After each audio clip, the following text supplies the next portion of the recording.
Kilometre दूर बारकोपा में स्थित है। माँ योगिनी का यह प्राचीन मंदिर तंत्र साधकों के बीच बेहद लोकप्रिय है। इसका इतिहास काफी पुराना है।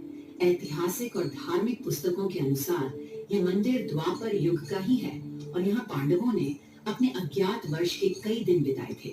इसकी चर्चा महाभारत में भी है। तब यह मंदिर गुप्त योगिनी के नाम से प्रसिद्ध था। जंगलों के बीच स्थित यह मंदिर तंत्र साधना के मामले में कामाख्या के समकक्ष है। दोनों मंदिरों में पूजा की प्रथा एक समान है। दोनों मंदिरों में 3 दरवाजे हैं। योगिनी स्थान में पिंड की पूजा होती है। कामाख्या में भी पिंड की ही पूजा होती है। बताया जाता है कि पहले यहाँ नर बलि दी जाती थी, लेकिन अंग्रेजों के शासनकाल में इसे बंद करवा दिया गया। मंदिर के सामने एक बट वृक्ष है। प्रचलित मान्यताओं के अनुसार इस बट वृक्ष पर बैठकर साधक साधना किया करते थे और सिद्धि प्राप्त करते थे। मंदिर का गर्भगृह आकर्षण का विशेष केंद्र है। 64 योगिनियों की साधना सोमवार अथवा अमावस्या या पूर्णिमा की रात्रि से आरंभ की जाती है, परंतु ये साधना योग्य गुरु की निगरानी में ही की जाती है, अन्यथा एक भूल भी मृत्यु का कारण हो सकती है। शास्त्रों में योगाभ्यास करने वाली स्त्री को भी योगिनी कहते हैं। पुरुषों के लिए इसका समानांतर योगी शब्द होता है।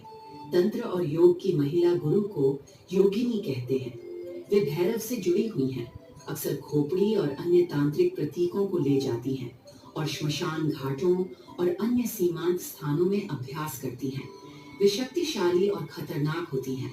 वे गूढ़ तांत्रिक ज्ञान की रक्षा और प्रसार दोनों करती हैं।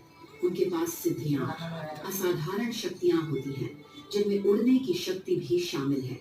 कई योगिनियां पक्षियों का रूप धारण करती हैं या उनके वाहन या पशु वाहन के रूप में पक्षी होती हैं।